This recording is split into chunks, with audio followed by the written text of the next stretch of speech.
Get ready for a night of drama and action from WWE SmackDown. We're live from the 3 Arena in Dublin, Ireland, and the excitement is palpable. Here's a detailed breakdown of what went down during the show. Becky Lynch's emotional return. Becky Lynch, a hometown hero, received a thunderous ovation from the Irish crowd. However, she took an unexpected turn by expressing her disappointment with the audience. She claimed that the crowd didn't deserve her presence and even petitioned to cancel the show.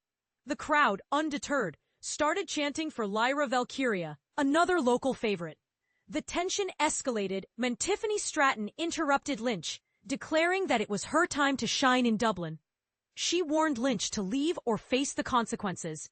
Just as the situation seemed to boil over, Nia Jax entered the ring, diverting attention to herself. Jax, who has her own issues to deal with, attacked Stratton, and Lynch joined in. However, Jade Cargill quickly came to Stratton's aid, leading to a chaotic scene. Nick Aldis, appearing on the ramp, announced a surprise main event: Becky Lynch and Nia Jax versus Tiffany Stratton and Jade Cargill. This decision was met with mixed reactions from the crowd, adding to the evening's drama. Backstage drama. In the backstage area, Fraxium praised Carmelo Hayes for his performance last week, but warned him to be wary of The Miz, describing him as a cunning opponent.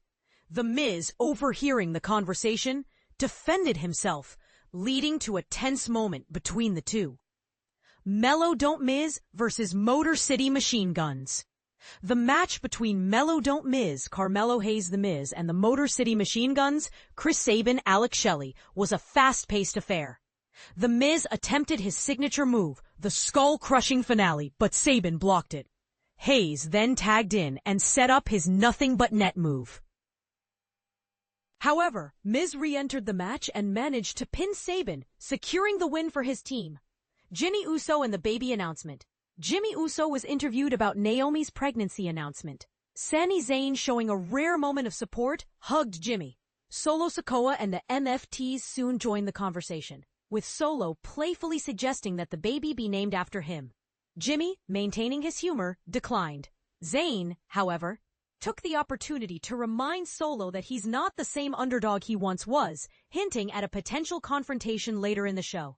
Piper Niven versus Charlotte Flair. Piper Niven, accompanied by Chelsea Green and Alba Fire, faced off against Charlotte Flair. Flair dominated the early part of the match with a series of powerful moves, including a moonsault for a 2 count. She then locked in the figure 8, but Fire and Green interfered, distracting the referee and allowing Niven to gain the upper hand. Niven finished the match with a Michinoku driver, pinning Flair and claiming victory. Backstage business. Kiana James and Julia discussed the upcoming challenges. Michin, eager for a shot at Julia's Women's United States Championship, approached them. James, confident in her authority, declared that Michin would have to go through her first. Michin, undeterred, accepted the challenge, setting the stage for future confrontations.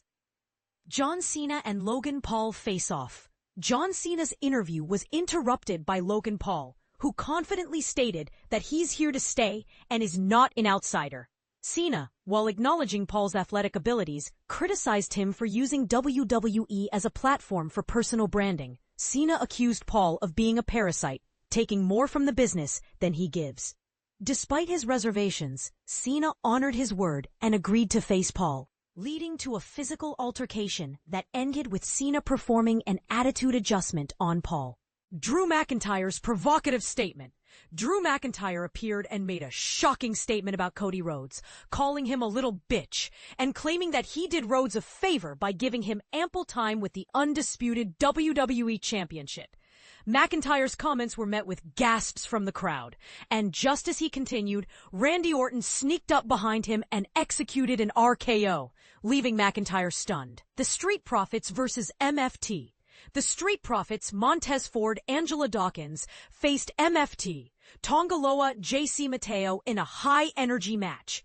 Ford attempted a move from the top rope, but Solo Sikoa's distraction allowed Tala Tonga to interfere. This led to Mateo nearly pinning Ford. The match turned chaotic when Jimmy Uso and Sami Zayn joined the fray, leading to a brawling session. In the end, Montez Ford secured the win with a frog splash on Mateo. Aleister Black versus R-Truth. R-Truth was supposed to face Aleister Black, but he claimed he couldn't appear because he thought the match was in Dublin, Georgia. Instead, he called his friend Damian Priest, who ran to the ring and clashed with Black. Security quickly broke up the fight, leaving the outcome unresolved. Main event: Tiffany Stratton, Jade Cargill versus Becky Lynch, Nia Jax. The main event saw Tiffany Stratton and Jade Cargill face off against Becky Lynch and Nia Jax. Despite the initial chaos, Jax and Lynch struggled to work together, with Lynch eventually running off. Jade capitalized on the disarray, hitting Lynch with a super kick and a tilt-a-whirl sit-out powerbomb.